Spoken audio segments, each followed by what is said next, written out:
Welcome to KNLS online classes C programs. ఇందులో ఈరోజు మనం పాయింటర్స్ ఇంట్రడక్షన్ గురించి చెప్పుకోవాలి అంటే కనుక, ఇప్పుడు దాకా మనం చూసిన క్లాసెస్ ఏంటి, ఫంక్షన్స్ గురించి, అరేస్ గురించి ఇవన్నీ చెక్ చేసుకుంటూ వచ్చాం. ఇక ఫైనల్కి వస్తే మేజర్ టాపిక్ ఏంటంటే మనకి ఇంపార్టెంట్ టాపిక్ సి లాంగ్వేజ్లో పాయింటర్స్. అయితే ఈ పాయింటర్స్ గురించి చెప్పుకోవాలంటే మనకి ఒక చిన్న ఇంటర్చేంజ్ ప్రోగ్రామ్ ఒకటి చూద్దాం. ఇక్కడ ఏదైనా ఒక కొత్త కాన్సెప్ట్లోకి వెళ్తున్నాం అంటే కారణం ఏంటి? ఒకటి ప్రీవియస్ కాన్సెప్ట్లో ఏదైనా ఒక డ్రాబ్యాక్ అన్నా ఉండాలి, నెక్స్ట్ ఎన్హాన్స్డ్ వెర్షన్లో నెక్స్ట్ వచ్చే దాంట్లో ఏదైనా ఒక అడ్వాంటేజ్ అన్నా ఉండాలి. అసలు కరెంట్ టాపిక్లో మనకి డ్రాబ్యాక్ ఏంటి అన్నది చెప్పాలి అంటే అసలు పాయింటర్స్ యొక్క ఆవశ్యకత ఏంటి, పాయింటర్స్ యొక్క నీడ్ ఏంటి మనకి అన్నది తెలవాలంటే ఫస్ట్ మనం ఒక ఇంటర్చేంజ్ ప్రోగ్రామ్ ఒకటి చేద్దాం. ఇంటర్చేంజ్ అంటే ఇలా రెండు వాల్యూస్ ఇవ్వండి, ఏ యొక్క వాల్యూ బి యొక్క value. For example A is equal to 10 అని ఇచ్చాం, బి ఈజ్ ఈక్వల్ టు 20 అని చెప్పి ఇచ్చాం. Okay, so A is equal to 10, B is equal to 20 అని ఇచ్చినప్పుడు మనకేం కావాలంటే ప్రింట్ చేసేటప్పుడు ప్రింట్ ఏ కామా బి అని ఇచ్చాం అనుకోండి. యాక్చువల్గా ప్రింట్ ఏ కామా బి అంటే ఏ వాల్యూస్ ప్రింట్ అవుతాయి, 10, 20. కానీ నాకేం కావాలంటే ఏ యొక్క వాల్యూ ఏ యొక్క వాల్యూ బికి, బి యొక్క వాల్యూ ఏకి మారాలి, ఇంటర్చేంజ్ అవ్వాలి. ఓకే, ఇది దేనికి పర్పస్ ఏంటి? ఇంటర్చేంజ్ ప్రోగ్రామ్ అన్నది చూడటానికి చాలా సింపుల్గా ఉంటుంది, కానీ చాలా వరకు మనం వాడే మేజర్ టాపిక్స్కి ర్యాంక్స్ అన్ని ఆర్డర్లో పెట్టాలి. ఓకే, లేదా ఏదైనా నేమ్స్ని ఆల్ఫాబెటికల్ ఆర్డర్లో ఇవ్వాలి. ప్రతి దానికి కూడా ఈ ఇంటర్చేంజ్ ప్రోగ్రామే ఉపయోగపడుతుంది. ఫర్ ఎగ్జాంపుల్ ఇక్కడ ఏదో 4, 14, 1, 3 ఇలా ఇచ్చేస్తాం అనుకోండి. ఇప్పుడు ఇది ఆర్డర్లో ఉందా? లేదు కదా, డిజార్డర్లో ఉంది. ఇది ఆర్డర్లో పెట్టాలంటే ఫస్ట్ ఏం చేయాలి? 4ని 14ని చెక్ చేయాలి. ఇది పెద్దగా ఉందా, ఇది పెద్దగా ఉందో చూస్తాం. ఒకవేళ ఇది పెద్దగా ఉంది, ఇది చిన్నగా ఉంది, ఏం చేయాలి? దీని వాల్యూ దీనికి, దీని వాల్యూ దీనికి మార్చి దాన్ని ప్రింట్ చేయాలి. ఇలా ప్రతిదీ కూడా ఒకదాని తర్వాత ఒకటి చెక్ చేసుకుంటూ రావాలి. అయితే ఇంత లెంతీ ప్రోగ్రామ్ చేసేటప్పుడు మనం ఫస్ట్ ఆఫ్ ఆల్ అసలు బేసికల్గా రెండు వాల్యూస్ని ఎలా మార్చాలని చూద్దాం. ఆ తర్వాత మిగతా అన్ని చెక్ చేసుకుంటూ వెళ్ళచ్చు. ఓకే, సో ఇక్కడ దీనికి ప్రోగ్రామ్ స్టూడియోలోకి వచ్చేయండి. సో చూడండి, ఇప్పుడు మనం ఏం చేస్తాం, 2 వాల్యూస్ కావాలి మనకి. ఎక్స్ అన్న వాల్యూ, వై అన్న వాల్యూ కావాలి. ఎక్స్ యొక్క వాల్యూని, వై యొక్క వాల్యూని యూజర్కి ఎంటర్ చేయమని ప్రాంప్ట్ చేసి ఆ వాల్యూస్ 2 తీసుకున్నాం. అదేవిధంగా బిఫోర్ స్వాపింగ్, దీన్ని ఇంటర్చేంజ్ ఆర్ స్వాపింగ్ అంటాం. సో స్వాపింగ్ బిఫోర్ ఇలా ఉంది, ఎక్స్ యొక్క వాల్యూ ఎంత ఉంది, వై యొక్క వాల్యూ ఉంది. అదేవిధంగా తర్వాత ముందు ప్రింట్ చేసాం, తర్వాత ఏం చేసాం, ప్రాసెస్ చేసాం, స్వాప్ చేసాం. ఎక్స్ యొక్క వాల్యూ వైకి, వై యొక్క వాల్యూ ఎక్స్కి స్వాప్ చేయమన్నాం. సో దానికి ఏంటి, సింపుల్గా x is equal to y, y is equal to x, అంతే కదా. సో ఇక్కడ ప్రింట్ ఆఫ్ ఆఫ్టర్ స్వాపింగ్ అని చెప్పి ఇచ్చాం. ఇప్పుడు అసలు దీన్ని రన్ చేసి చూడండి.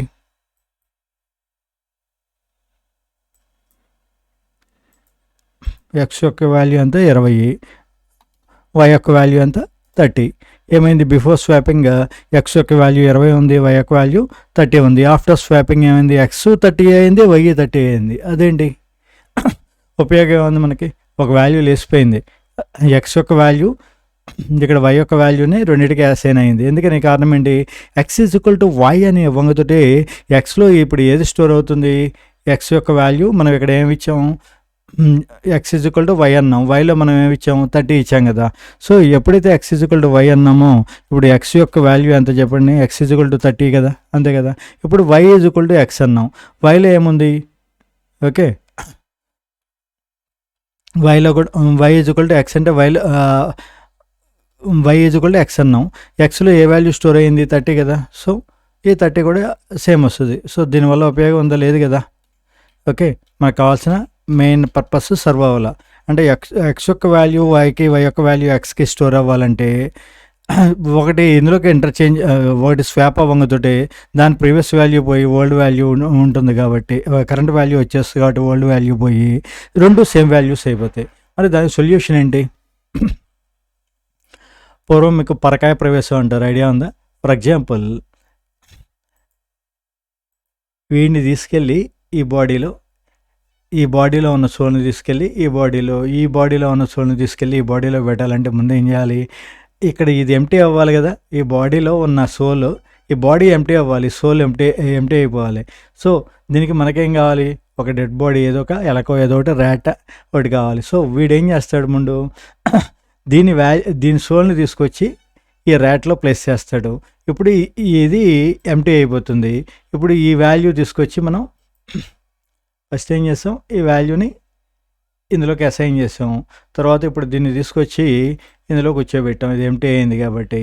ఓకే, సో ఇప్పుడు ఇక్కడ దీని యొక్క ప్రీవియస్ వాల్యూ, ఈ ఫిమేల్ బాడీలో ఉన్న సోల్ ఇందులో ఉంది, ఈ ర్యాట్లో ఉంది. దీన్ని తీసుకెళ్ళి ఇందులో ప్లేస్ చేస్తాం. ఓకే, అంతే కదా. ఓకే, సో అంటే ఒక టెంపరరీ వేరియబుల్ ఒకటి కావాలి మనకి. అంటే ఈ రెండిట్లో ఒక వాల్యూ చేంజ్ చేయాలంటే దీని వాల్యూ ఇందులో సోల్ వెళ్ళి ఇందులో కూర్చోవాలంటే 2 సోళ్ళు ఉండలేవు కదా, ఒకే బాడీలో 2 సోల్స్ ఉండలేవు. ఇదేం చంద్రముఖి సినిమా కాదు.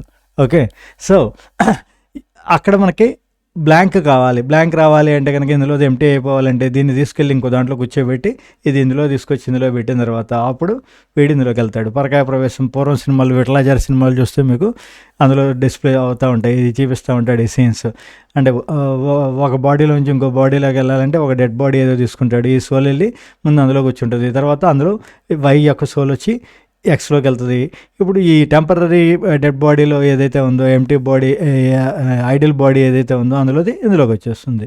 సో సిమిలర్లీ ఇక్కడ కూడా మనం అదే పని చేయాలి.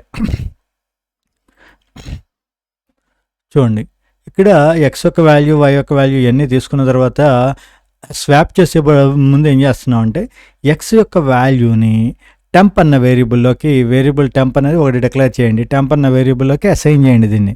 ఓకే, ఇప్పుడు x is equal to y అన్నాం. అయితే y is equal to x అని అనకుండా ఎక్స్ యొక్క ఓల్డ్ వాల్యూ ఎందులో ఉంది, టెంప్లో ఉంది కదా. ఇప్పుడు temp is equal to X అన్నాం అనుకోండి. ఫర్ ఎగ్జాంపుల్ ఎక్స్ యొక్క వాల్యూ ఫస్ట్ ఇక్కడ ఎంత ఇచ్చాం చెప్పండి, ఎక్స్ యొక్క వాల్యూ 20 ఇచ్చాం. అంటే టెంప్లో ఏ వాల్యూ వస్తుంది, టెంప్ ఈజ్ ఈక్వల్ టు ఇప్పుడు ఎంత 20 కదా. అదేవిధంగా x is equal to y అన్నాం. ఓకే, ఎక్స్లో ఎంత ఉంది, ఇప్పుడు ఎక్స్లో 30 ఉంది, సారీ వైలో 30 ఉంది. సో ఆ వైలో ఉన్న 30ని ఎక్స్లోకి అసైన్ చేసాం.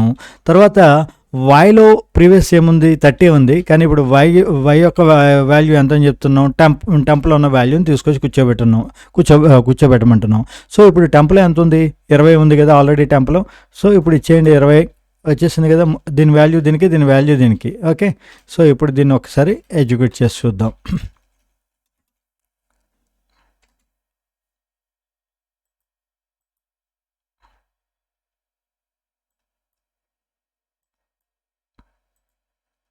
ఎక్స్లో 20 ఇచ్చాం, వైలో 30 ఇచ్చాం. చూడండి, before swapping x is equal to 20, y is equal to 30. Whereas after swapping x is equal to 30, y is equal to 20. Okay, వచ్చేసింది కదా, ఒకదాని వాల్యూ ఇంకో దానికి ఇంటర్చేంజ్ అయింది కదా. సో ఇప్పుడు మీరు ఏం చేస్తారంటే ఈ ప్రోగ్రామ్ని జనరల్గా నేనేం చేశాను, మెయిన్ ఫంక్షన్లో రాసేసాను మొత్తం అంతా కూడా. కానీ మీకు ఇచ్చే అసైన్మెంట్ ఏంటంటే ఇంటర్చేంజ్ అని చెప్పి లేదా స్వాప్ అన్న ఒక ఫంక్షన్ తీసుకోండి, ఈ 2 వాల్యూస్ని అందులోకి పంపించి అక్కడ చేంజ్ చేసి దాని వాల్యూస్ని రిటర్న్ చేసి ఇక్కడ ప్రింట్ చేయండి నాకు. ఓకే, ఇది మీ ఎక్సర్సైజ్. సో ముందు ఈరోజు ఇది ప్రాక్టీస్ చేయండి. ఈ ప్రోగ్రామ్ ముందు యాజ్ గా రాయండి. తర్వాత దాన్ని స్వాప్ అన్న ఫంక్షన్, అడిషనల్ యూజర్ డిఫైన్డ్ ఫంక్షన్ని తీసుకొని అందులో మళ్ళీ తిరిగి ఈ ఇంటర్చేంజ్ ప్రాసెస్ చేసి దాని వాల్యూస్ని ఇక్కడ ప్రింట్ చేయండి. ఓకే, సో అక్కడ దాని ఆధారంగా మనం నెక్స్ట్ పాయింటర్స్ కాన్సెప్ట్లోకి వెళ్తాం. ముందు ఈ ఎక్సర్సైజ్ ఫినిష్ చేయండి, ఆ తర్వాత ఆ టాపిక్ అన్నది చెప్పుకుందాం. ప్లస్ ఇక్కడ ఇంకోటి గుర్తుంచుకోండి, మీరు యూజర్ డిఫైన్డ్ ఫంక్షన్ డిక్లేర్ చేసేటప్పుడు ఇక్కడ సెమీకోలన్ ఇచ్చేస్తున్నారు ఇలా. ఫర్ ఎగ్జాంపుల్ ఇక్కడ స్వాప్ అని చెప్పి తీసుకోమన్నాం మనం. ఇప్పుడు స్వాప్ అన్నది తీసుకొని ఇంటిజర్ ఏ కామా ఇంటిజర్ బి అని చెప్పేస్తున్నారు. నేను అబ్జర్వ్ చేస్తే కొంతమంది ఇక్కడ సెమీకోలన్ ఇస్తున్నారు. ఇక్కడ మెయిన్ ఫంక్షన్ తర్వాత సెమీకోలన్ ఇచ్చారా మీరు? ఇవ్వలేదు కదా. సిమిలర్లీ ఇక్కడ కూడా అంతే, ఇది కూడా ఫంక్షనే కదా, యూజర్ డిఫైన్డ్ ఫంక్షన్ అయితే, అదేమో బిల్ట్-ఇన్ డిఫాల్ట్ ఫంక్షను, ఇది యూజర్ డిఫైన్డ్ ఫంక్షన్. ఇక్కడ సెమీకోలన్ ఇవ్వకూడదు. సెమీకోలన్ ఇచ్చాము అంటే దాని అర్థం ఏంటంటే ఫంక్షన్ని కాల్ చేసేటప్పుడు ఇవ్వాలి, అంతేగాని ఫంక్షన్ని డిక్లేర్ చేసేటప్పుడు, ఇక్కడ ఫంక్షన్ డిక్లరేషన్ అంటుంది, నేను డిక్లేర్ చేస్తున్నాం, దాంట్లో ఏ వాల్యూస్ ఉన్నాయి ఏంటి అన్నది. సో అక్కడ సెమీకోలన్ ఇవ్వకూడదు. ఓకే, నేను దృష్టిలో పెట్టుకొని ప్రోగ్రామ్స్ రాయండి. Okay, thank you and have a nice day.